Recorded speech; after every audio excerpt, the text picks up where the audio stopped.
내가 누려왔던 모든 것들이, 내가 지나왔던 모든 시간이, 내가 걸어왔던 모든 순간이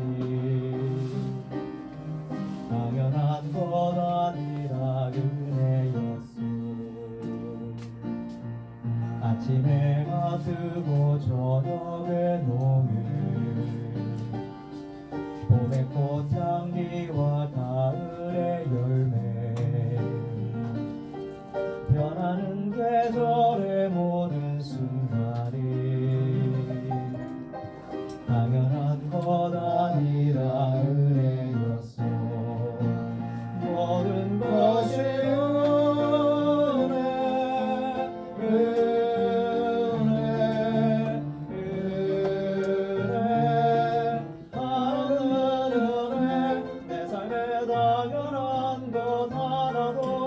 없었던 것을 모든 것이 은혜였소.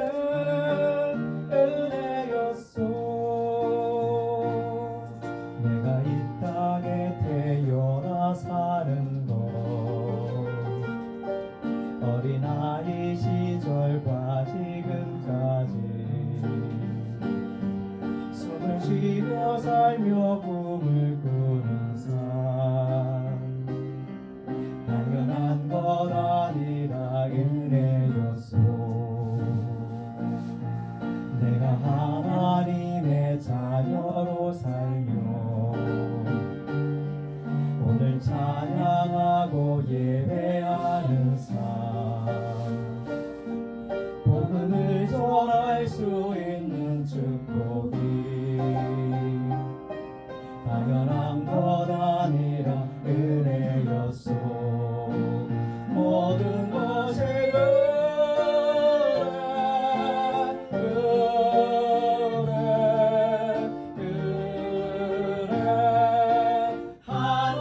하늘은 내 삶에 당연한 것 하나도 없었던 것을 모든 것이 은혜였어. 모든 것이 은혜, 것이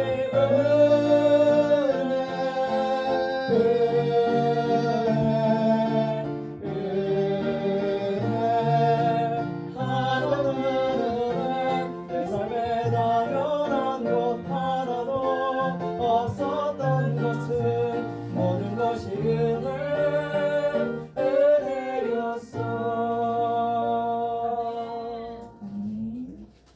이어서 고백 찬송, 지금까지 지내온 곳, 찬송가 301장 함께 찬송하시겠습니다.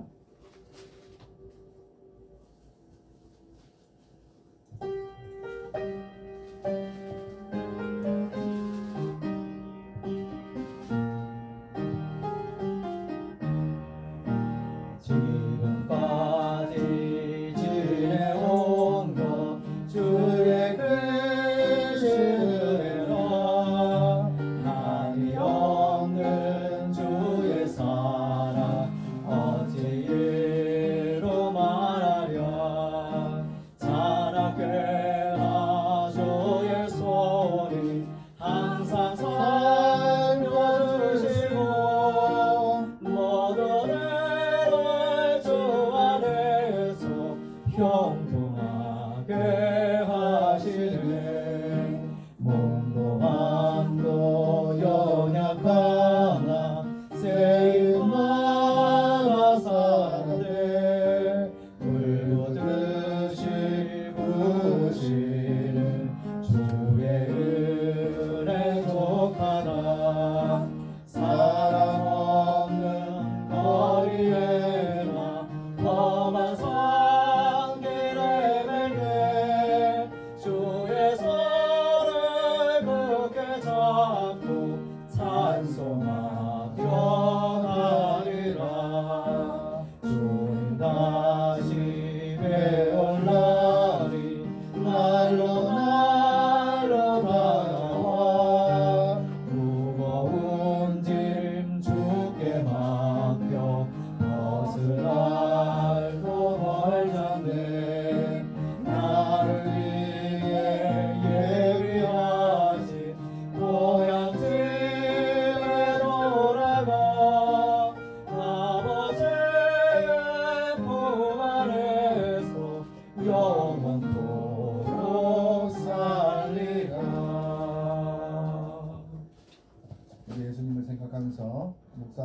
예배로 나아가겠습니다.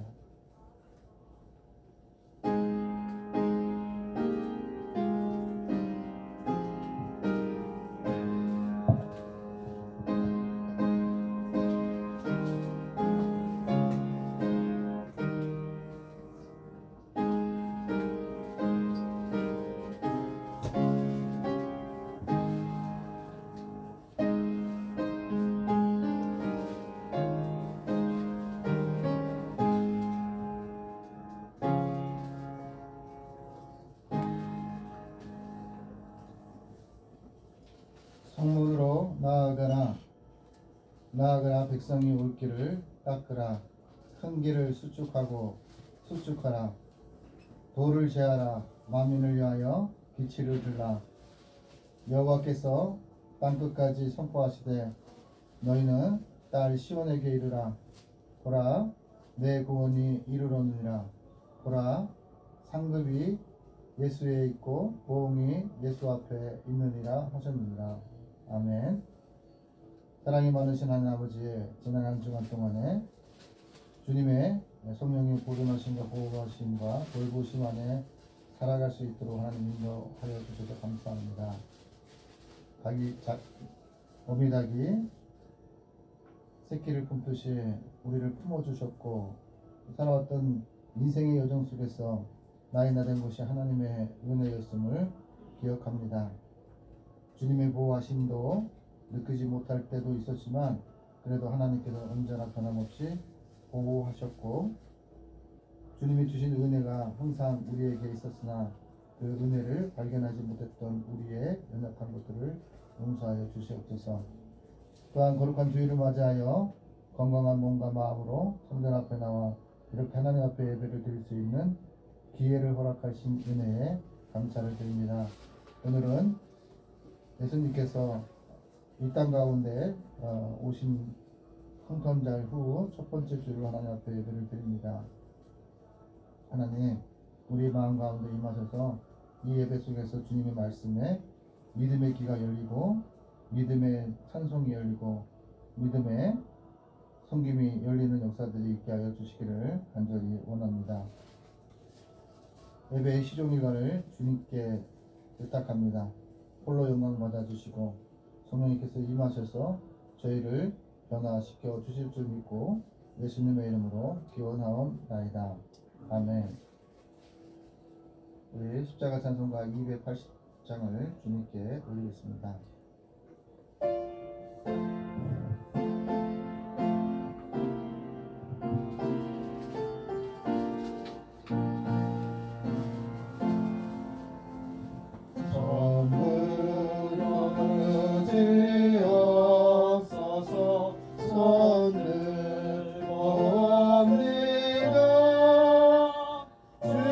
나를 면하시며 나어리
기도하면서 하나님 앞에 알고도 짓고 모르고도 지었던 죄를 주님 앞에 참회의 기도를 하나님께 올리겠습니다.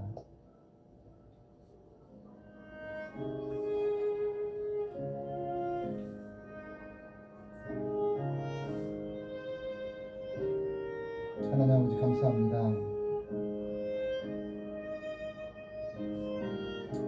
주님의 십자가의 보혈을 의지하여 주님 앞에 손들고 나옵니다. 우리의 죄악된 모습들을 외면하지 마옵시고 우리의 죄를 씻기 위하여 피 흘리셨던 예수 그리스도의 은혜와 성령의 은혜를 기억하며 주님 앞에 회개하는 마음으로 우리의 입술을, 우리의 마음을, 우리의 생각을 고백하게 하여 주시옵소서. 날마다 제 이름을 깨닫게 하여 주시고 주님 없이는 우리가 정결해질 수 없음을 기억하게 하여 주시옵소서. 날마다 고범죄를 지며 하나님 앞에 슬픔을 드렸던 우리의 직분과 우리의 삶의 자리와 우리의 일상들을 주님 손에 의탁합니다. 아버지가 아버지답지 못했음을 하나님 고백합니다. 어머니가 어머니답지 못했음을 고백합니다. 하나님, 남편이 남편답지 못했음을 고백합니다. 아내가 아내답지 못했음을 하나님 고백합니다. 하나님, 목사가 목사답지 못한 언행과 행실을 통해 주님 앞에 죄악을 지었음을 하나님 고백합니다. 죄악 중에 먹고 마시면서도 죄를 죄로 여기지 못했던 어리석은 우리들의 마음 가운데 임재하셔서 우리의 죄악들을 주님 앞에 실토하는 아름다운 하나님의 귀한 백성들 될 수 있도록 하나님 인도하여 주시옵소서. 주님을 기억하며 주님 앞에 예배를 드리는 것이 형식이 아닌 진실이 되게 하시고 삶이 되게 하시고 일상이 될 수 있도록 우리를 고쳐 주시옵소서. 우리의 오감이 주님의 영광을 버려졌고 우리의 언어가, 우리의 행실이 주님의 영광을 가릴 때가 너무나 많았음을 하나님 고백합니다. 성탄절을 맞이하면서 또 아버지 하나님 새로운 날을 맞이하면서 우리가 갖고 있던 모든 것들을 주님 앞에 구할 때 주님께서 이 모든 것들을 다 용서해 주시기로 결정하셨음을 우리가 알게 하여 주시옵소서.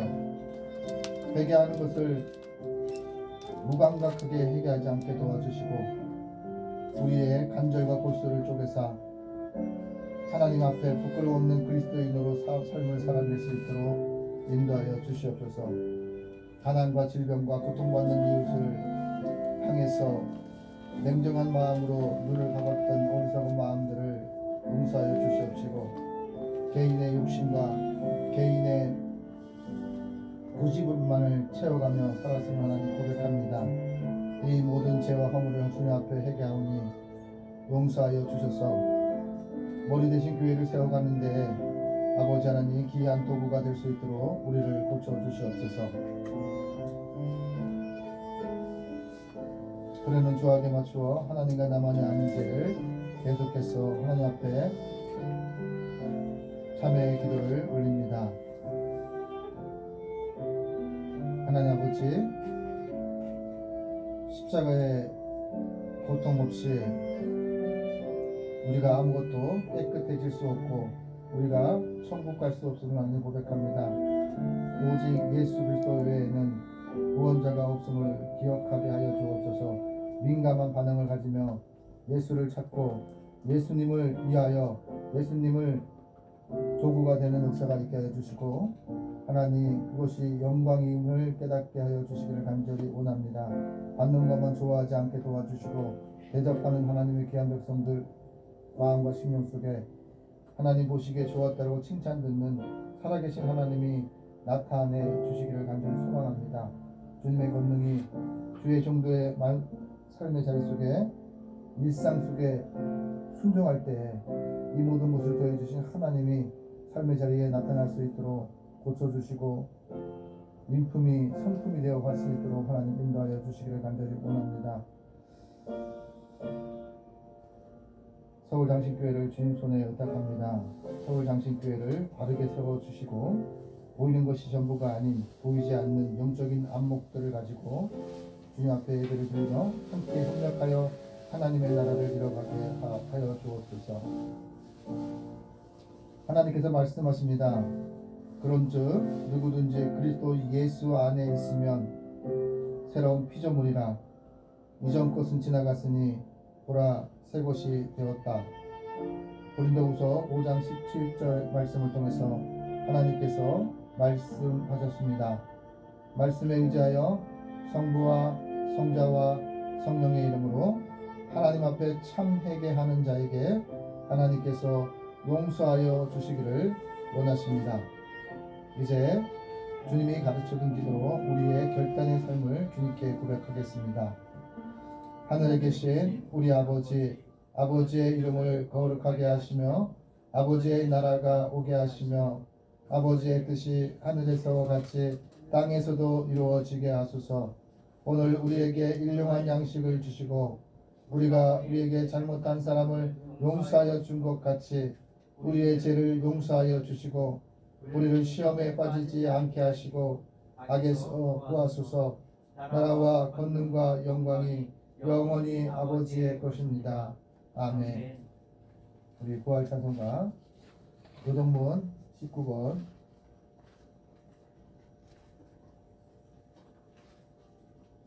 시편 32편입니다.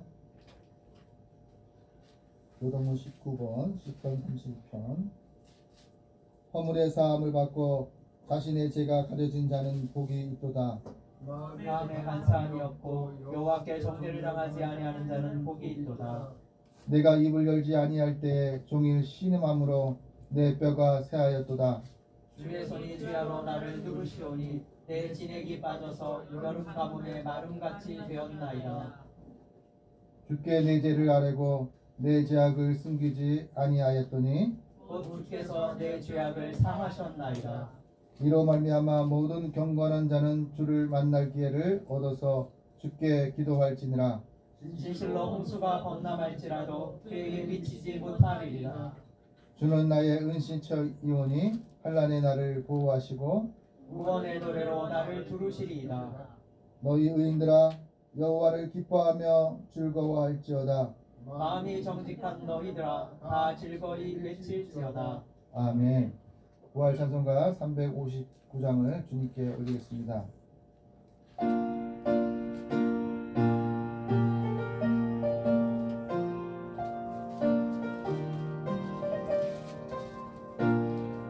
성성을 가는 성도들아 앞길에 장애를 그려 말아라. 성령이 너를 인도하시니 왜 지체를 하고 있느냐. 앞으로 전성을 향해 나가세. 전성문마 말하고 나가세.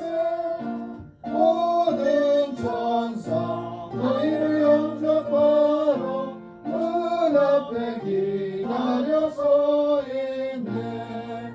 너가는 길을 누가 비웃거든 확실한 증거를 보여주어라. 성령이 진리가 나여 주사 그들도 참기를 찾으리. 앞으로 전성을 향해 나가세. 전성문마 말하고 나가세.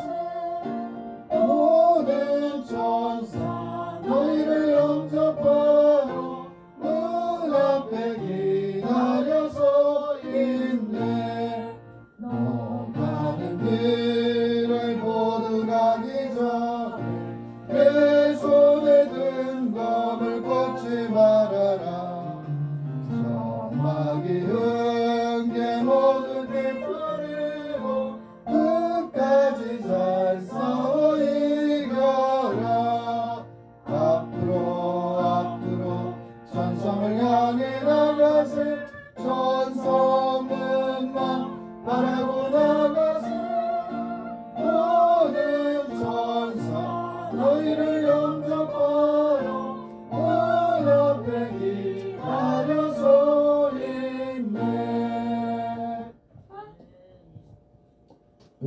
위해서 마형종 전사님께서 하나님께 기도 올리겠습니다. 기도하시겠습니다. 이사야의 예언이 그들에게 이루어졌으니 일렀으되 너희가 듣기는 들어도 깨닫지 못할 것이요 보기는 보아도 알지 못하리라. 이 백성들의 마음이 완악하여져서 그 귀는 듣기에 둔하고 눈은 감았으니 이는 눈으로 보고 귀로 듣고 마음으로 깨달아 돌이켜 내게 고침을 받을까 두려워함이라 하였느니라. 그러나 너희 눈은 봄으로 너희 귀는 들음으로 복이 있도다. 아멘. 하나님 아버지, 오늘도 저희에게 육신의 호흡과 생명을 허락하시어 하나님 앞에 나와 회개하고 구원을 얻을 수 있는 기회를 허락하여 주심에 감사를 드립니다. 또한 저희의 영혼을 고치시고 온전케 하심으로 저희의 영혼에 호흡과 생명을 공급하시기 위하여 저희를 오늘 이 예배의 자리로 불러주시며 또한 하나님의 말씀을 눈으로 보고 귀로 듣고 마음으로 깨닫게 하시는 하나님의 은혜에 더욱 감사를 드립니다. 하나님 아버지, 저희는 지난 한 주간 동안 세상에서 살아가면서 저희의 마음과 생각으로, 저희의 눈과 귀와 입으로, 그리고 저희의 손과 발로 수많은 죄를 지었음을 이 시간 하나님 앞에 정직하게 고백을 드립니다. 성령님께서 저희가 지은 과거의 죄를 생각나게 하실 때마다 행여나 저희가 마음을 완악하게 하여 저희가 지었던 죄들을 가볍게 여기거나 행여나 기억하고 싶지 않다는 생각으로 저희가 지은 죄를 애써 잊거나 지우려 하지 않게 하시며 오히려 하나님 앞에 무릎을 꿇고 가슴을 치며 저희가 지었던 죄를 낱낱이 고백하고 자백하면서 저희는 어쩔 수 없는 죄인임을 인정함으로 말미암아 하나님의 긍휼하심과 용서하심을 얻는 자들이 되게 하옵소서. 그리고 이제 돌아가서는 그 회개에 합당한 열매까지 맺는 자들이 다 되게 하옵소서. 하나님 아버지, 저희가 예수님의 제자 되기를 원하고 또한 참 그리스도인 되기를 원하는데 저희가 예수님을 따랐던 그 수많은 무리의 수준에 머물러 있지 않기를 원합니다. 행여나 무리와도 같이 떡을 먹고 배부름 까닭에 예수님을 좇지 않게 하시고 세상에 속한 복을 얻기 위하여 예수님을 따르지 않게 하옵소서. 행여나 무리와도 같이 비유의 말씀 속에 담긴 비밀을 깨닫지 못하거나 마음이 완악하여져서 예수님께 고침을 받을까 두려워하는 자들이 되지 않게 하옵소서. 이제는 무리에서 벗어나 예수님의 제자로서 예수님으로부터 직접 천국의 비밀을 들음으로 천국의 비밀을 아는 것이 허락된 자들이 되게 하옵소서. 이제는 무리에서 떠나 참 그리스도인으로서 하나님의 말씀을 눈으로 보고 귀로 듣고 마음으로 깨달아 돌이키고 또 돌이키고 다시 돌이켜서 말씀으로써 영과 육이 고침을 받아 영과 육이 온전한 자들이 다 되게 하옵소서. 그리하여 저희의 눈이 봄으로써 그리고 저희의 귀가 들음으로써 하늘에 속한 하늘의 복, 신령한 복을 받는 자들이 다 되게 하옵소서. 하나님 아버지, 이 시간 저희 각 사람에게 들려주시는 하나님의 말씀을 듣고자 합니다. 성령님께서 저희의 귀를 열어주시고 저희의 눈을 뜨게 하여 주시며 저희의 마음의 문을 열어주심으로 예수 그리스도의 음성, 곧 진리의 음성을 듣는 시간이 되게 하옵소서. 진리의 음성을 듣는 자마다 영과 육이 깨끗함과 온전함을 얻고 돌아갈 수 있도록 도와주옵소서. 그렇게 하신 하나님을 신뢰하오며 예수 그리스도의 이름으로 기도드립니다. 아멘.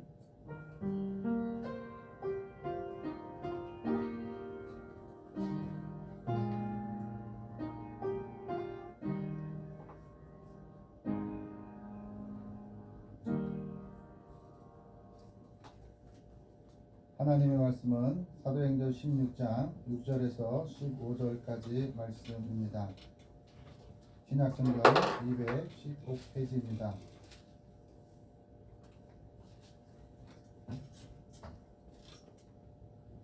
하나님의 말씀을 이제 봉독합니다.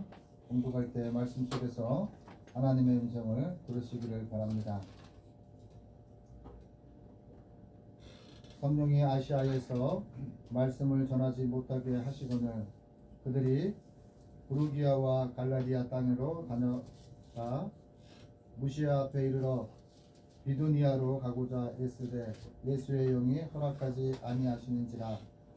무시아를 지나 두르아로 내려갔는데 밤에 한 상에 바울에게 보이니 마게도냐 사람 하나가 서서 그에게 청하여 이르되 마게도냐로 건너와서 우리를 도우라 하거늘 바울이 그 한 상을 보았을 때 우리가 곧 마게도냐로 떠나기를 힘쓰니 이는 하나님이 저 사람들에게 복음을 전하라고 우리를 부르신 줄을 인정하이러라. 우리가 두루아에서 배를 떠나 사모드라게로 직행하여 이튿날 네아폴리로 가고 거기서 빌립보에 이르니 이는 마게도냐 지방의 첫 성이요 또 로마의 식민지라. 이 성에서 수일을 유하다가 안식일에 우리가 기도할 곳이 있을까 하여 문밖 강가에 나가 거기에 앉아서 모인 여자들에게 말하는데 두아디아시에 있는 자색 옷감 장사로서 하나님을 섬기는 누디아라 하는 한 여자가 말을 듣고 있을 때 주께서 그 마음에 열어 바울의 말을 따르게 하신지라. 그와 그 집이 다 세례를 받고 우리에게 청하여 이르되 만일 나를 주 믿는 자로 알거든 내 집에 들어와 유하라 하고 감건하여 머물게 하니라.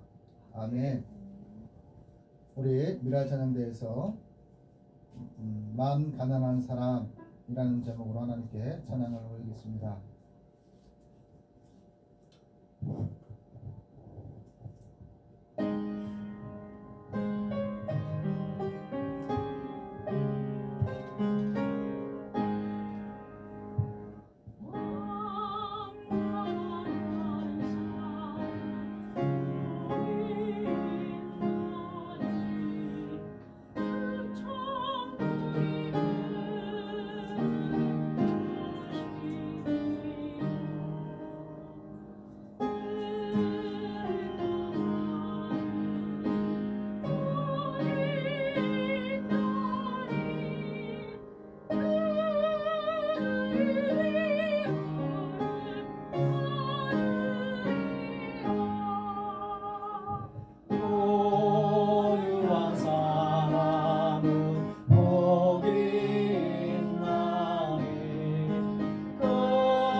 주님께 드리는 한 해의 마무리를 동영상으로 이렇게 보면서 하나님께서 이 서울장신교회를 세워가는 일들을 통해서 주는 그리스도 살아계신 그 하나님이 탄생되었음을 고백합니다. 전부는 다 못 보고 반만 보겠습니다.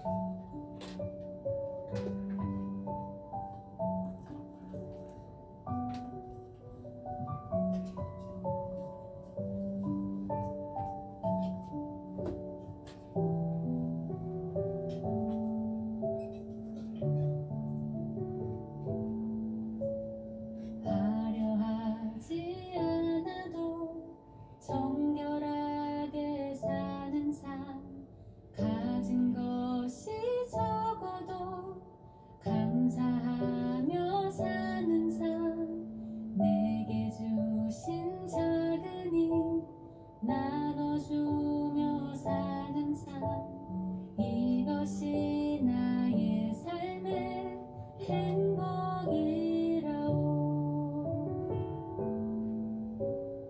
화려하지 않아도 정결하게 사는 삶, 가진 것이 적어도 감사하며 사는 삶, 내게 주신 작은 힘 나눠주며 사는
나머지는 이제 제가 유튜브에다가 이렇게 올릴 거예요. 보시고 이게 한 1000장 정도 되더라고요. 1년 동안 쭉 해왔던 것들을 돌아보니까 1000장을 했는데 그 중에 한 400장만 골라냈는데도 불구하고 시간이 꽤 많이 한 10분 정도 되는 것 같아요.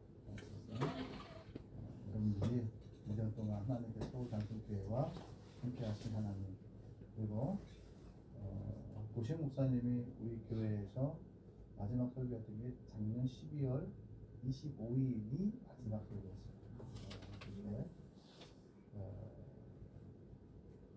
성탄절에 올 때마다 좀 많은 생각들을 하게 됩니다. 그리고 감사하게 생각합니다. 이제 우리 고봉상 목사님 나오셔서 나의 갈 길을 예배하시는 하나님이라는 제목으로 말씀을 선포하실 때 말씀 속에서 하나님의 음성을 들으시기를 바랍니다. 잠시 기도하고 하나님 말씀 듣겠습니다. 하나님 감사합니다. 저희들 사랑으로 품어주시고 또 이렇게 2023년 여러 가지 어려운 상황들도 있었지만 힘차게 잘 이겨나게 하심을 감사드립니다. 아버지, 이제 올 한 해를 마무리하고 2024년을 새롭게 준비한 때가 되었습니다. 한 해 동안 부족하고 또 아쉬웠던 것들 많이 있지만 그것들 내려놓을 수 있게 하여 주시옵시고, 또 말씀을 듣고 새해를 향한 새로운 결단을 가질 수 있는 이 시간 되게 하여 주시옵소서. 감사드립니다. 이 모든 말씀 예수님 이름으로 기도합니다. 아멘. 네, 여러 교수님들께서 매년 연말이 되면 그의 한자 사자성어를 이렇게 뽀뽀를 합니다. 네, 평소에 우리가 쓰는 한자 사자성어가 아니라 아주 어려운 예, 그런 게 있었는지도 모르겠는 것 중에서 고르셔가지고 매년 이런 것도 있었구나 하는데요. 올해 사자성어로는 견리망의라는 이 네 글자가 선정이 됐대요. 볼견자에 이득 이자, 그리고 잊을망자에 오를 의자, 의로울 의자. 그러니까 이득을 보면 뭘 잊어먹는다는 거죠? 예, 공의를, 정의를 잊어먹는다. 그게 올 한 해 우리 대한민국의 모습이었다라고 교수님들께서 생각하시는 것 같습니다.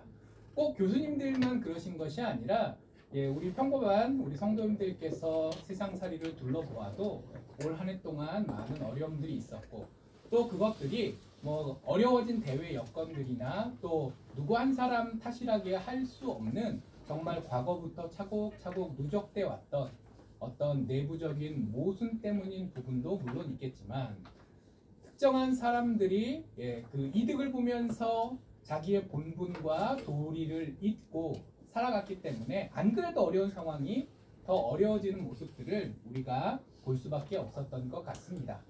그리고 우리만 그런 것도 아닌 것 같습니다. 캐나다에서 이런 일이 있었대요. 2016년에 캐나다에서 말기 암 환자를 대상으로 안락사를 허가해주는 법안이 통과됐다라고 합니다. 네덜란드에서 제가 미국 유학할 때쯤에 이미 통과됐었다라고 하니까 한 15년 전쯤부터 이제 그런 안락사를 허락해야 된다라는 게 이제 서구 사회를 중심으로 있었는데요. 캐나다는 2016년에 했대요. 근데 그때 처음 반대도 많이 했었습니다. 이 안락사라는 게 되면 처음에는 정말 자기 생명의 주인은 자기라고 생각하기 때문에 내가 고통스럽게 사느니 깔끔하게 죽을 권리를 달라라는 식으로 마치 그걸 인권인 것처럼 이게 주장을 했는데요. 근데 그때 우리 크리스찬들이야 당연히 생명은 하나님의 것이니 뭐 이건 생각할 필요도 없이 당연히 반대할 만한 일이지만, 믿지 않는 분들 가운데서도 특히 이제 사회학이나 이쪽 관련된 학문을 전공하신 많은 분들께서 격렬히 반대하셨어요. 왜 그러냐면 처음 시작은 이게 감언이설로 시작한다는 거예요. 당신이 너무 살기 힘들어서 죽고 싶을 때 죽을 수 있는 거지 아무도 당신한테 죽으라고 강요하진 않는다. 전적으로 당신의 권리다 라고 말은 그렇게 하지만 실제 이게 법으로 통과가 되면 어떤 일이 벌어지냐? 죽으라 죽으라 죽으라, 가족들이, 그리고 심지어는 정부가 강요하는 시대가 금방 올 것이다. 왜? 모든 제도, 법이라는 게 처음에는 좋은 취지에서 출발하고 나름 그럴듯해 보이지만 인류 역사를 보면 선의대로 처음 만든 그 뜻대로 돌아가는 제도가 뭐가 있느냐. 공산주의가 자본주의의 문제를 해결해 보겠다고 나왔지만 100년 전쯤 나왔지만 어떻게 됐어요? 우리가 다 알고 있죠. 자본주의를 해결했다고 나온 공산주의가 더 큰 문제와 수많은 불행을 낳고 사라져버리지 않았습니까? 그렇다고 해서 지금 우리가 살고 있는 민주주의나 자본주의는 또 완벽한 시스템인가요? 이 나라가 또 이 세계 경제가 어려운 이유들이 그 자본주의라는 체제, 민주주의라는 체제, 대체할 방법이 없어서 우리가 그것을 최선으로 알고 살고 있지만 사실 그 자체에도 얼마나 많은 문제들이 있습니까? 또 무슨 법을 만든다고 했을 때 제대로 법 만든 취지대로 돌아가는 법 하나도 못 본 것 같아요. 캐나다에서도 그래서 그 안락사 처음에는 좋은 취지로 출발했지만 결국 우려했던 대로 사람을 사지로 내모는 상황까지 되었다라고 합니다. 얼마 전에 그 캐나다 그 국회에서 어떤 분이 이제 그 청문회처럼 해가지고 발언을 했대요. 그분이 패럴림픽 메달리스트래요. 그러니까 패럴림픽이라는 건 장애인 올림픽이잖아요. 그러니까 이분은 장애인이고 그럼 왜 장애를 얻게 됐냐? 군인이었는데 이제 복무 중에 이제 사고였는지 아니면 이제 아마 이제 캐나다군이 파병되는 일은 그리 많지 않으니까 전투 중에 그런 것 같지는 않고 아마 사고였을 것 같은데요. 그래서 장애를 입게 되신 거예요. 후천적으로.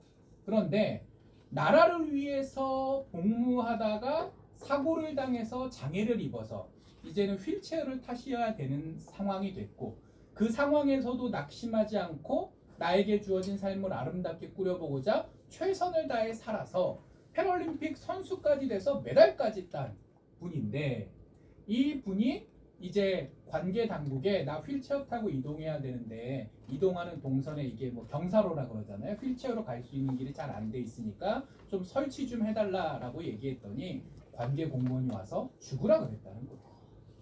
왜? 2022년부터는 장애인도 안락사 할 수 있게 법이 넓어졌으니까 당신 영원히 치료돼서 다시 일어나서 걸을 수 없는 사람 아니냐.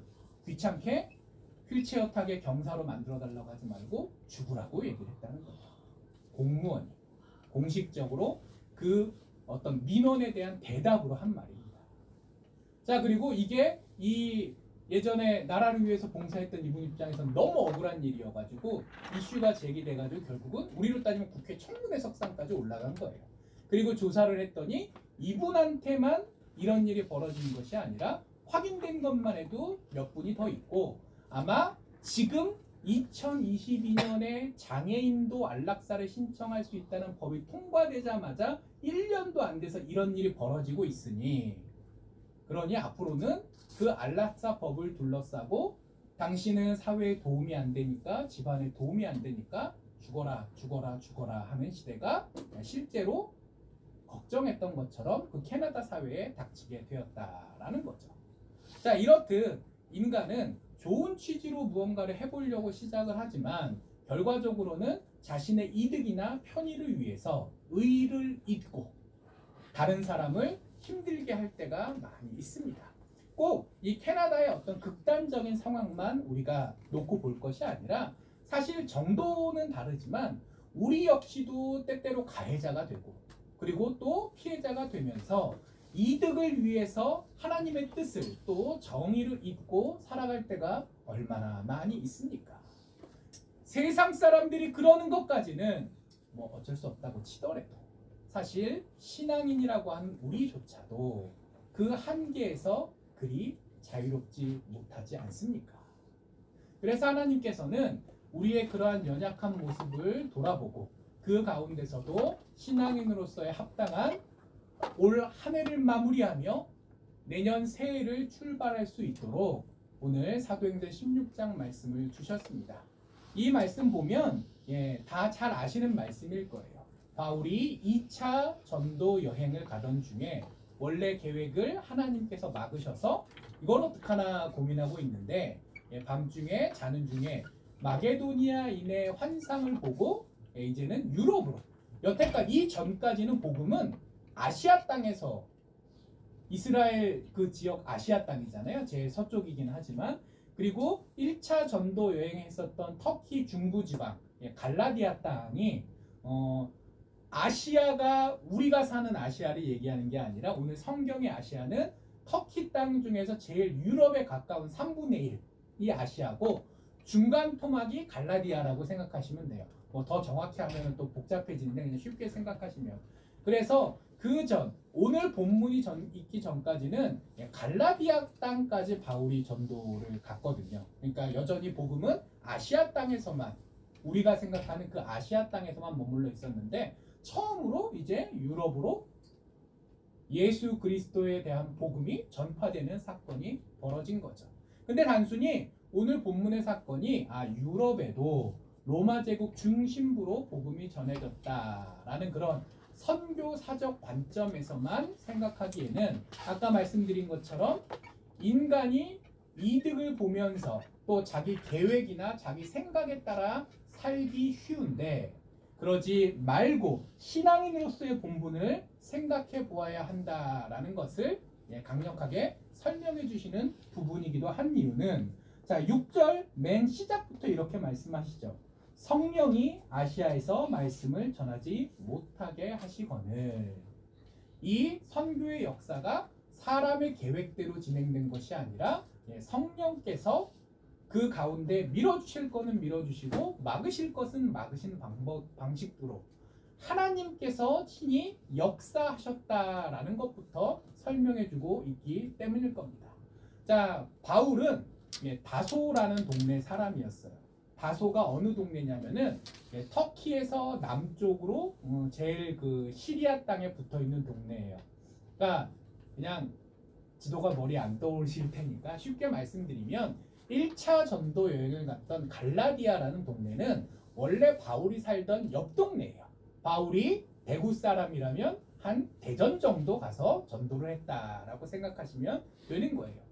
그런데 자 1차 전도 여행을 통해서 갈라디아 지방에 이렇게 저렇게 선교를 했잖아요. 그리고 내가 두 번째로 선교를 위한 여행을 가야겠다. 그러면 당연히 처음 했던 것보다 뭔가를 더 하려고 할까요? 조금 하려고 할까요?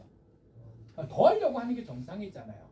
그러니까 내가 저번에는 갈라디아 땅을 중심으로 전도를 했는데 그리고 그 밑에 있는 키프로스라는 섬을 중심으로 전도를 했는데 이번에는 조금 더 멀리 지금 터키 땅의 중부가 아니라 제일 유럽 쪽에 가까이 있는 쪽까지 가야겠다. 거기가 아시아 지역이니까 아시아까지 가서 전도를 해야겠다라고 처음에 계획을 한 거예요. 그래서 이 사람들이 6절 보니까 부르기아와 갈라디아 예전에 전도했던 그 동네를 찍고 그리고 그 동네에서 전도하는 것으로 끝내지 않고 더 서쪽으로 가서 이제 아시아 땅에 들어는 갔습니다. 6절만 보면 아시아에서 전도 한 번도 못한 것 같은데 굳이 따지면 아시아 땅에 들어갔어요. 우리식으로 표현을 하면 한 경기도에 들어는 갔어요.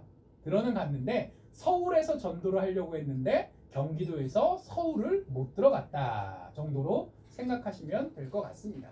자, 그래서 원래는 이 지방 가운데 무시아라는 동네, 그러니까 경기도라고 생각하시면 돼요. 그쪽까지 갔는데 거기서 비두니아라는 쪽으로 원래 가려고 했는데 못 가고 드로아라는 동네로 내려가게 되었다라고 얘기를 합니다. 가만히 보시면 동네 이름이 전부 다 뒤에가 아죠. 아시아, 갈라디아, 그리고 비두니아, 무시아, 드로아. 그 로마 사람들은 또 그리스 사람들은 땅 이름에다 아자 붙이는 걸 좋아했어요. 아니면 그래서 야가 많은데 그래서 아프리카도 아프리카, 아시아도 아시아. 유럽은 유럽인데요. 근데 옛날 로마 때는 유로파라고 불렀습니다. 지금은 영어로 유럽이라고 부르지만 그리고 이탈리아. 그래서 아자라는 거가 우리로 따지면 경상도, 전라도처럼 그냥 지명 아니면 그 아자도 등급이 있어가지고 도인 경우도 있고 시인 경우도 있다라고 생각하시면 될 텐데 갈라디아나 아시아는 도라고 생각하시면 되겠고 여기 드로아 같은 거는 시라고 생각하시면 되는 거예요. 원래 가려고 했던 여정을 가지 못하고 하나님께서 길을 틀게 하셔서 우리나라로 비유를 굳이 하자면 경상도 분이 서울 가서 전도를 하려고 했다가 경기도까지는 입성했는데 인천항에서 배 타고 지금 어디 간 거예요? 네, 중국을 간 셈이 된 거예요. 자, 이때 어떤 일이 벌어져 있었냐? 이 분들이 나름 계획을 짰어요. 사람이 계획을 짰습니다. 그리고 노력을 했습니다. 이분들, 자, 원래 유대인들이에요. 바울은 그래도 길리기아 다소라는 나름 이 지금 터키 땅 일부에 걸쳐서 살았지만 이때 6절에 보니까 바울 혼자 간 게 아니거든요. 그들이 정확히 몇 명인지는 모르겠지만 여러 명인 거잖아요. 여러 명이 함께 움직였어요. 그러니 어디로 갈지 혼자 가는 거면 내 마음 내키는 대로 갈 수 있겠지만 여러 사람이 함께 전도로 간다면 계획을 짜는 게 정상이겠어요? 안 짜는 게 정상이겠어요? 짜는 게 정상이겠죠. 그리고 실제로 전도를 가려면 여행을 가려면 경비부터 시작해가지고 온갖 현실적인 부분들이 있거든요. 사실 계획을 안 짤래야 안 짤 수 없는 상황이었습니다. 그리고 그 사람들이 같이 기도하면서 복음을 전하기 위해 서로 궁리하고 격려하는 가운데 이 계획대로 일정을 진행해 갔다는 거예요. 자, 그런데 인간적으로 생각하면 나의 이득을 위해서가 아니라 복음을 전하기 위해 이렇게 여러 사람이 합심해서 계획도 짜고 노력도 하고 또 비용도 들여가면서 전도를 하려고 하면 하나님께서 도와주셔야 돼요? 막으셔야 돼요? 우리가 생각할 때는 아니 내가 이렇게 하나님을 위해서 열심히 하려고 하는데 도와주시지는 못할 망정 이렇게 하시면 너무한 거 아닌가, 자, 이런 생각이 드는 게 자연스럽다 말이에요. 그런데 실제로는 성경에 써 있는 것처럼 계획대로 됐어요? 안 됐어요? 안 됐어요. 이 사람들은 그래도 익숙한 동네, 가본 동네부터 가려고 했고 그리고 비교적 육로로 가는 게 여러 가지 계획을 짜는데 조금 더 안정적이기 때문에 배를 타는 길보다는 걸어서 가는 길을 택했고 나름 여러 가지 인간적으로 최선을 다해 노력을 했고 계획을 짰고 실행을 했는데 결과는 하나님께서 막아 버리셨습니다. 자, 그리고 그 상황에서 드로아라는 동네로 와서 거기가 항구 도시예요. 인천쯤으로 생각하시면 되는데 트로이의 목마 아시죠? 네, 그 트로이가 바로 이 드로아입니다. 그 옛날 트로이 목마하던 동네 트로이랑은 살짝 옆에다 도시를 새로 지어서 정확히 그 지점 딱은 아니지만 그냥 같은 도시라고 생각해도 무방하실 거예요. 그 드로아라는 동네에 와서 이제 항구 도시에서 이렇게 바다를 바라보며 왜 하나님께서는 나의 이 열정과 마음과 헌심을 사용해 주시지 않고 이렇게 돕지 않으시고 오히려 길을 막으셨는가 기도하면서 고민하는 타이밍이 된 거죠. 자, 사람이 고민이 많으면 잠을 잘 자나요? 못 자나요? 잘 못 자겠죠. 그래서 아마 바울도 잠을 제대로 잘 못 잤을 거예요. 그리고 잠을 잘 못 잔 날일수록 오히려 꿈은 더 많이 꾸는 것 같습니다. 자, 근데 문제는 그 꿈을 많이 꾸냐 적게 꾸냐가 아니라 그 꿈에서 하나님께서 성경에 말씀하시기를 직접적으로 그 꿈에 개입하셔서 마케도니아 사람의 환상을 바울이 보게 하셨다라는 거예요. 이리로 와서 우리에게 복음을 전하라 라는 그런 꿈을 바울이 꾸게 되었고, 자, 이게 개꿈인지 아닌지 바울이 빨딱 일어나서 고민이 됐을까요? 안 됐을까요? 당연히 고민이 됐겠죠. 갑자기 나는 이 육로로 걸어 다닐 수 있는 이 아시아 지역, 그래도 내가 좀 익숙하고 내 영역이라고 하고 내가 계획을 세울 수 있는 그런 우리가 예상되는 범위에서 일을 해보려고 했는데 갑자기 하나님께서 뜻하지 않게 배를 타고 바다를 건너서 이제 유럽 땅으로 들어가라 라고 하시는데, 원래 계획을 안 세웠다는 얘기는 자, 돈이 있을까요 없을까요?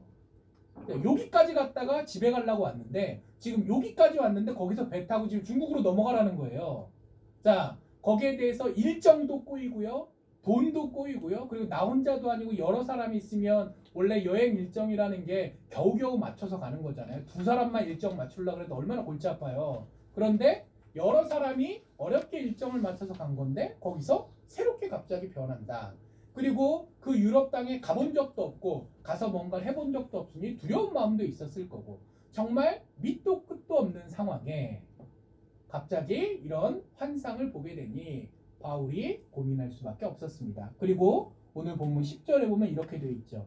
바울이 그 환상을 보았을 때 우리가 곧 마게도냐로 떠나기를 힘쓰니 이는 하나님이 저 사람들에게 복음을 전하라고 우리를 부르신 줄로 인정함이러라.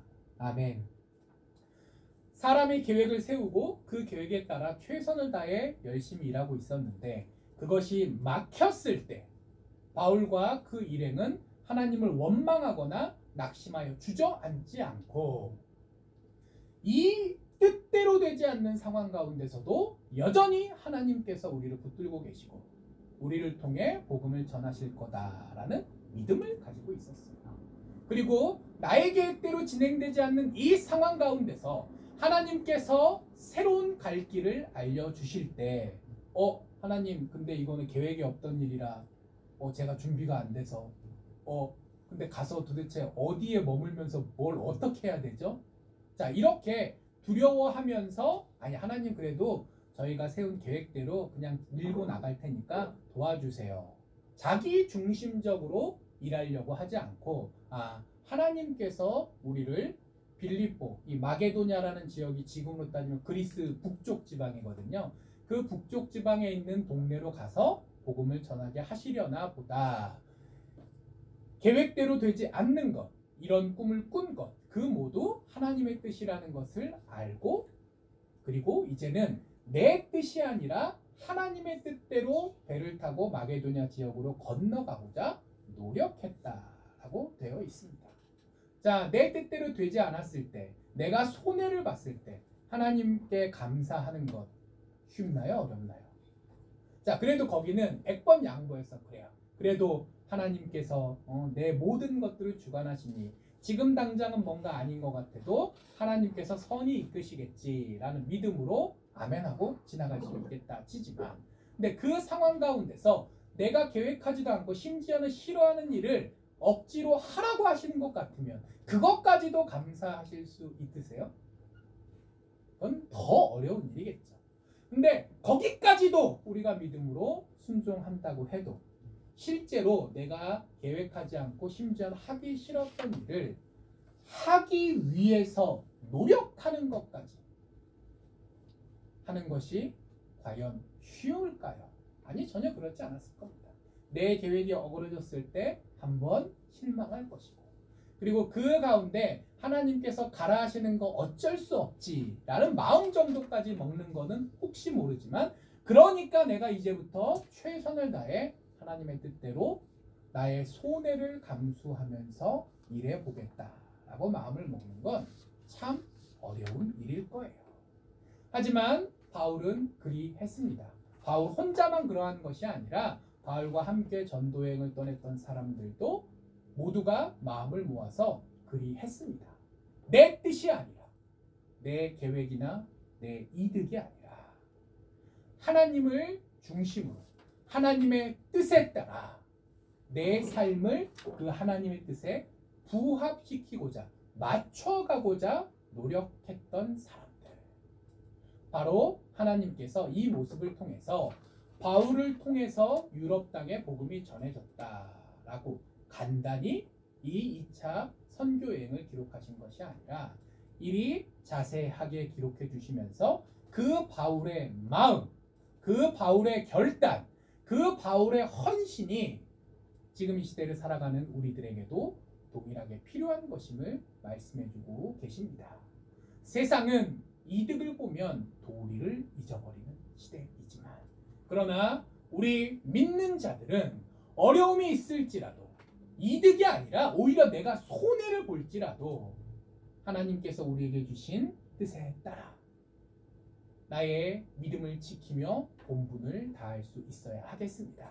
그러한 결단을 가지고 올 한 해 마무리하며 내년을 출발할 수 있는 저 우리 모든 성도님들 되시기를 간절히 축복합니다. 아멘. 자, 그리고 하나님께서 그렇게 등 떠밀어서 빌립보, 그러니까 마게도니아라는 지역에서 큰 도시인 거예요. 중국으로 따지면 한 청도항 정도, 그 산동반도에 있는 청도항 정도 된다고 생각하시면 될 것 같아요.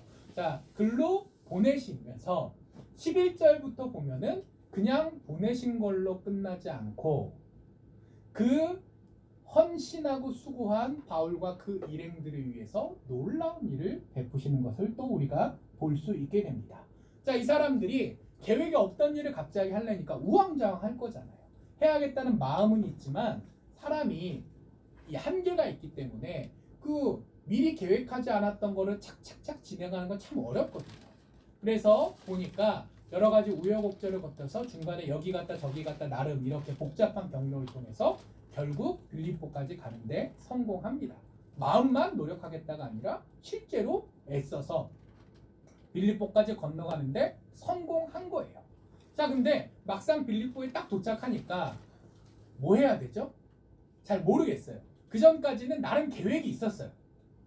그게 비용을 어떻게 마련할 것이든 어느 도시에 갈 거든 어떻게 뭐 거기서 그 도시에 가면 어디에 가서 전도를 할 거든 나름 계획이라는 게 있었을 텐데 빌립보에 딱 왔는데 멍한 거예요. 오기는 왔는데 이제부터 어떻게 해야 되지? 그래서 오늘 본문에 보니까 자, 수의를 유하더라 12절에 그런 말씀이 나와요. 그러니까 특별한 일을 딱히 못하고 이제 멍한 상태인 거예요. 우리 어떡하지? 뭐 해야 되지? 어디서 뭐 하지? 자, 고민하면서 시간을 며칠 흘려보냈다라고 합니다. 자, 그러다가 안식일이 온 거예요. 안식일이 오는데 자, 그 동네 회당에서 예배를 드리기에는 여러 가지 상황이 어려웠겠죠. 회당이 어디 있는지 잘 모를 수도 있고 그리고 지금 바울의 상황상 회당에 가면 잡혀서 맞을 수도 있는 상황이었기 때문에 우리가 혹시 주일에 예배 드릴 때 그 가까이 있는 어느 교회라도 가면 되겠다라고 생각할 수 있지만 바울이 빌립보에서 느꼈을 감정은 그거보다는 훨씬 복잡했을 거예요. 어떡하지? 어떡하지?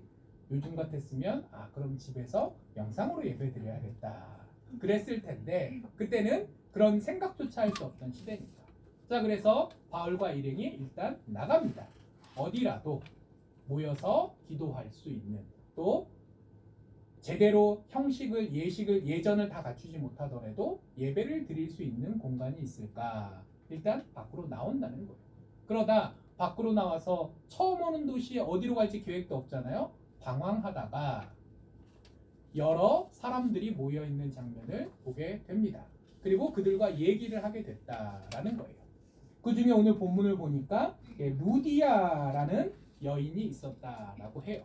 이 여인이 자주 옷감 장사라고 되어 있는데요.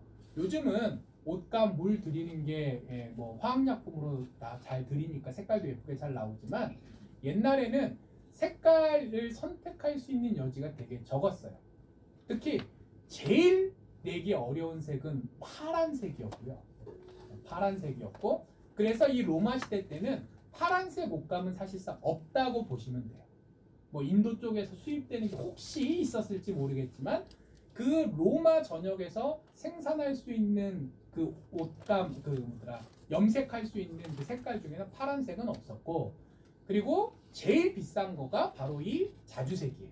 파란색은 아예 구할 수 없고 자주색이 제일 비싼 거 그리고 그 다음이 빨간색 이렇다고 생각하시면 됩니다. 그래서 요 색 외에는 그냥 재료 색깔 그대로 나오는 거예요. 뭐 마로 지었으면 그 마에 살짝 그 누리끼리한 색깔이 나오는 거고 양털로 지었으면 하얀 색깔이 나오는 거고 염색을 한다는 것 자체가 일단은 지금 우리가 입고 있는 옷을 생각하시면 안 돼요. 아주 하이테크 고부가가치 산업이었어요. 자, 그러니까 여기서는 그냥 자주 옷감 장사 뭐 장사가 잘 되면 먹고 살만 하겠지만 얼마나 뭐 또 대단했을까 싶지만 사실 이 자주 옷감 장사라는 그 한 단어가 이 루디아라는 여인이 그 동네에서 돈 좀 만지는 방구 좀 낄 수 있는 그런 여자라는 걸 보여줍니다. 자, 그런데 또 성경을 보니까 그 루디아를 처음 만난 거잖아요. 그 루디아한테 복음을 전하는데 아니 저기 촌동네 애들이 와서 복음을 전하는데 자기는 유대인도 아니니 하나님이 여호와 하나님이 어떤 분이신지 뭐 아무것도 모르고 있는데 한번 얘기를 듣고 믿게 되는 게 쉬울까요? 어려울까요? 어려울 거잖아요. 복음을 선포하는 것은 전도자가 할 수 있는 일이지만 그 복음을 듣고 마음에 받아들이고 주님을 영접하는 것은 사실 바울이든 누구든 사람이 할 수 있는 일이 아니거든요. 그런데 이 우연한 만남에 단 한 번의 복음 전파에 성경을 보니 주님께서 이 여인의 루디아의 마음을 열어주셔서 복음을 듣고 믿게 하셨다라고 얘기를 합니다. 자, 그리고 거기서 끝나지 않았어요. 루디아가 이 바울 일행을 자기 입으로 데려다가 온 가족에게 복음을 전하게 하고, 그래서 한 명이 아니라 온 가족이 복음을 듣고 믿게 되었고, 그리고 단순히 선교의 첫 결실을 얻었다로 끝나는 것이 아니라 이제 여유 있는 집이니까 집도 컸을 거고, 바울 일행을 그 집에 머물게 하면서 일종의 전도 기지 또 예배 처소를 루디아를 통해서 얻게 됩니다. 바울이 처음 갔을 때 아무 계획 없이 바다를 건너간 거예요. 그리고 막막했기 때문에 인간적인 노력으로는 어찌하지 못해 수일 동안 낙심할 수밖에 없는 상태였어요. 그러나 그가 안식일에 더 이상 주저앉을 순 없지. 그래도 오늘은 안식일인데 우리가 예배를 드리고 하나님께 기도를 하는 그 신앙인으로서의 너무나도 당연한 그 본분이라도 최소한 해야 되지 않겠냐라고 마음을 먹고 거리에 나섰을 때 하나님께서 그들의 그 헌신을 높이 사주셔서 이런 놀라운 역사가 일어날 수 있도록 해주셨다라는 거죠. 그리고 단순히 빌립보까지 가서 돈도 없고 무언가 문제가 생겨서 거기서 낭패를 겪었다로 끝나지 않고, 실제로 선교에서 몇 사람에게 복음을 전했다로 끝나지 않고 앞으로 계속 그 그리스 전 지역을 돌아다니면서 복음을 계속 전할 수 있는 그 토대가 되는 한 가정, 머물 숙소, 예배 처소, 그리고 물질적으로도 후원받을 수 있는 그 모든 것을 바울이 잘나서가 아니라, 바울이 열심히 해서가 아니라 하나님께서 그들에게 선물로 주셨다라고 오늘 본문이 기록합니다. 그래서 오늘 본문을 보면 성령께서, 예수님의 영이, 그리고 하나님께서 이 모든 역사를, 보통 성경 본문 보면 성령님이 나오면 성령님, 성부 하나님이 나오면 하나님, 보통은 삼위일체 하나님 중에서 한 분 이름으로 내용이 기록되는 경우가 대부분이거든요. 많이 나와도 두 분이거든요. 세 분이 동시에 한 본문에 등장하는 경우가 그리 많지 않은데, 자, 오늘 본문에서는 굳이 그냥 하나님께서 해도 우리 다 알아듣잖아요. 근데 성부, 성자, 성령 하나님의 그 칭호가 다 등장해요. 이 모든 게, 이 역사들이 사람의 계획에 따라 우연히 된 것이 아니라 하나님께서 처음부터 끝까지 다 이끌고 가셨다라는 것을 우리에게 알려주시기 위한 거거든요. 그만큼 우리가 나 중심적으로 살기보다, 그게 이익이든 나의 계획이든, 나를 내려놓고 하나님께 순종하면 하나님께서 그런 우리를 붙드시고 역사를 이루어 가신다라는 것을 가장 잘 보여주고 있는 말씀이라는 겁니다. 이 말씀을 통해 우리가 스스로의 삶을 한번 되돌아볼 수 있기를 소망합니다. 우리가 믿는 자로서 하나님을 위해 열심히 산다고 살았습니다. 바울이 그 일행과 계획을 짜고 실제로 열심히 전도를 해갔던 것처럼 우리 역시 그런 결단과 헌신을 갖고 살고 있습니다. 자, 그러나 그렇다고 해서 나의 모든 것을 내려놓고 겸손히 하나님께 모든 것을 맡겨드리고 있습니까? 거기까지는 미치지 못하고 있지는 않습니까? 그런데 하나님께서는 거기까지를 우리에게 요청하십니다. 그리고 그럴 때 우리가 하나님의 주권을 인정하고 순종하는 마음으로 최선을 다할 때 하나님께서는 어려움 가운데 그저 우리를 내버려 두지 않으시고, 하나님께서 우리의 삶 가운데, 우리의 헌신 가운데 역사하여 주시사 그것들을 들어 사용하여 주시고, 그리고 그를 통해서 우리가 삶의 의미를 찾을 뿐더러 이 복음이 전파됨을 통해 인류가 복을 얻고, 그리고 더 나아가 이때 바울이 빌립보로 건너갔던 이 사건을 많은 역사학자들이 인류 역사상 가장 중요한 사건이다라고 평가를 합니다. 그리고 이때 복음이 유럽으로 전해졌기에, 바울은 원래 유럽으로 복음을 전할 생각이 없었어요. 자기가 살고 있는 이 주변부터 복음화해도 사실 전도할 사람이 넘쳐나는데 굳이 그거를 멀리 원정까지 갈 이유가 사실 없잖아요. 그러나 하나님께서 유럽 땅으로 복음을 전하셨고, 그 복음이 그리스 지역을 거쳐 로마 지역으로 퍼져가고 그 로마 제국이 변화되고 그 이후에 유럽의 역사가 기독교의 역사가 되었기 때문에 1800년쯤 지나서 지구 반바퀴를 돌아 이 땅에까지 복음이 전해질 수 있었고, 그리고 우리가 지금 이 순간 함께 모여 예배드릴 수 있게 되지 않았습니까?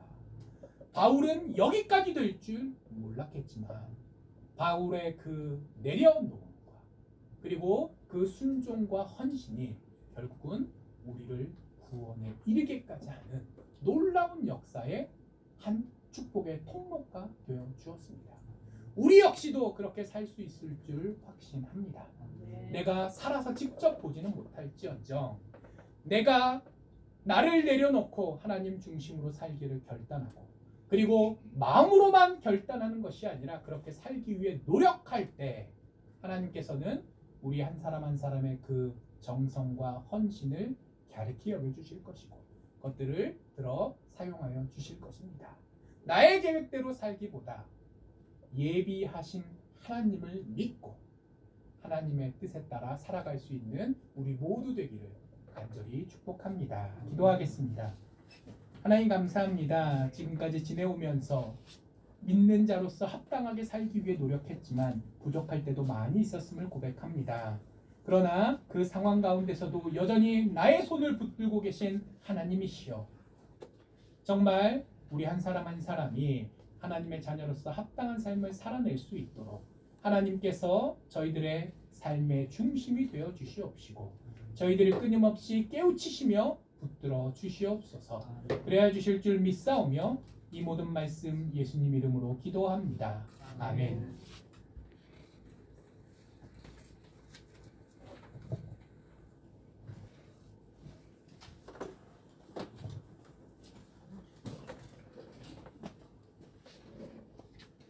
헌신 찬송 452장을 주님께 올리시면서 준비하신 예물 하나님께 올리겠습니다.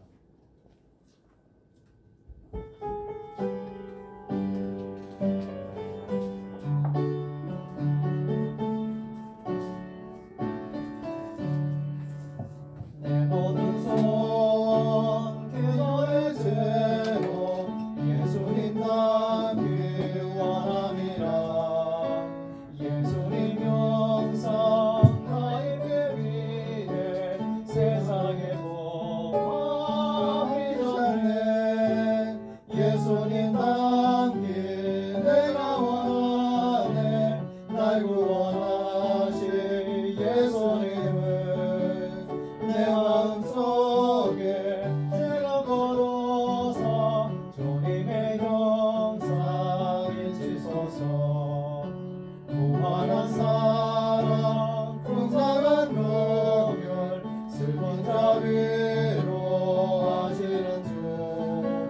이른 죄인 모르는 예수 그 형상 함께 없소서. 예수님 함께 내가 원하네. 날 구원하실 예수님을 내 마음속에 지금 걸어서 주님의 영상이 지소서. 겸손한 예수 거룩한 주님 원수의 멸시 삼으시사 우리를 위해 고난을 받은 구주를 함께 하옵소서. 예수님 함께 내가 원하네. 날 구원하실 예수님을 내 마음속에 지금 걸어서 주님의 형상이 지소서. 기도하겠습니다.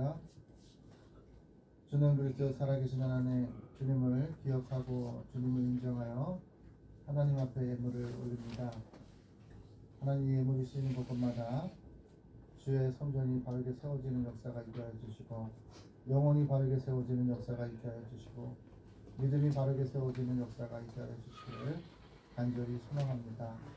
하나님 드려지는 손길들 아버지는 복에 복을 더하사 근심이 없게 하시고 예수 안에 감사가 예수 안에 기쁨이 예수 안에 동행이 함께 있음을 기억하며 살아갈 수 있도록 인도하여 주시옵소서. 주님과 함께 살아가는 것, 주님의 믿음의 동역자들과 함께 살아가는 것이 우리의 인생의 행복임을 깨닫게 하옵소서. 저희의 삶과 일상 가운데 주님이 늘 보호하여 주시고 주님의 살아계심을 나타낼 수 있는 귀한 도구가 될 수 있도록 갑절의 은혜와 갑절의 사랑과 갑절의 믿음을 허락하여 주시옵소서. 모든 것을 주님께 의탁하고 예수님의 이름으로 축복하며 기도 올리옵나이다. 아멘. 우리 서울장신교회 소식을 시행자님 전해주시겠습니다. 서울장식교 오신 여러분을 진심으로 환영하고 축복합니다. 오늘은 성탄절 후 첫 번째 주일이며 송도 감사 주일로 하나님께 예배를 올려드렸습니다. 모든 것이 다 하나님의 은혜였고 온전히 모든 영광 하나님께만 올려드립니다. 예배 안내입니다. 오늘은 송도 감사 예배로 새해 떡국떡을 조금씩이지만 나눔이 있습니다. 이한나 집사님께서 헌금 주셨습니다. 그리고 오늘 저녁 홍보 영신 예배를 저희가 못 드리고 내일 1월 1일 신년 감사 예배로 오전 11시에 있습니다. 24년 구체적인 기도 카드를 작성해 주시길 바랍니다. 그리고 1월 7일 날 오후 1시 예배 후에는 성도들과 함께 식탁의 기도를 나누겠습니다. 유정아 권사님의 부분 되시는 또 한기석 장로님 추모 기념 감사 예배로 유정아 권사님과 한명수 집사님 가정에서 섬기기로 하셨습니다. 감사드립니다. 성탄절 예배와 성탄 축하 예배가 풍성함과 화목함 가운데 잘 마쳤습니다.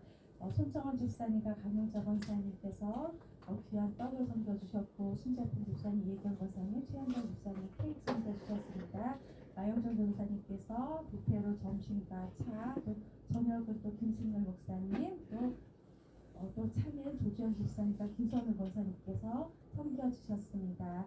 기부금 영수증 발급 필요하신 분은 신청해 주시길 바랍니다. 이상입니다. 이제 찬송가기교회 20장 1절과 3절을 부르신 후에 우리 고전성 목사님 축도하심으로써 예배를 마치도록 하겠습니다.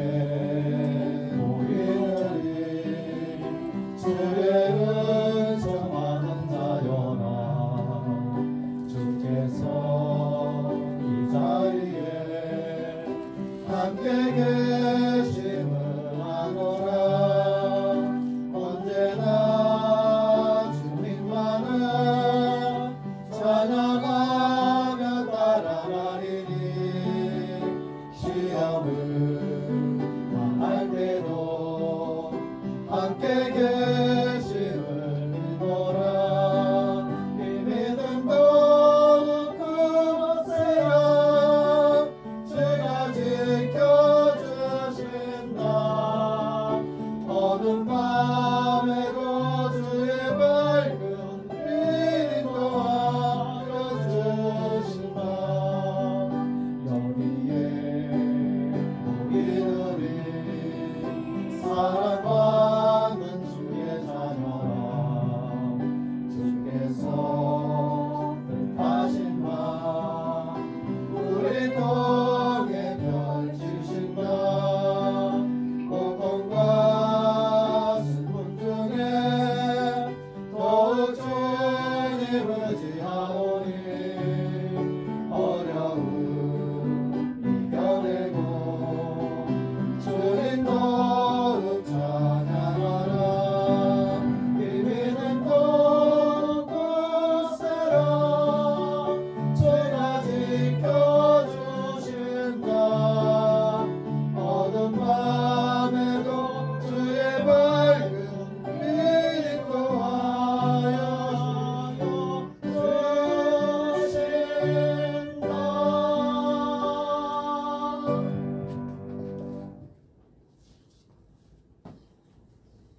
이제는 우리 주 예수 그리스도의 은혜와 하나님의 극진하신 사랑과 성령님의 충만 교통하심이 나의 뜻대로 살지 않고 나의 앞길을 예비하여 주신 하나님을 붙들고 살아가겠다고 결단하는 서울장신교회 모든 성도님들과 그 가정과 기업 위에, 그리고 하나님께서 세워주신 이 교회 위에 지금부터 영원히 함께하옵시기를 간절히 축원하옵나이다. 아멘.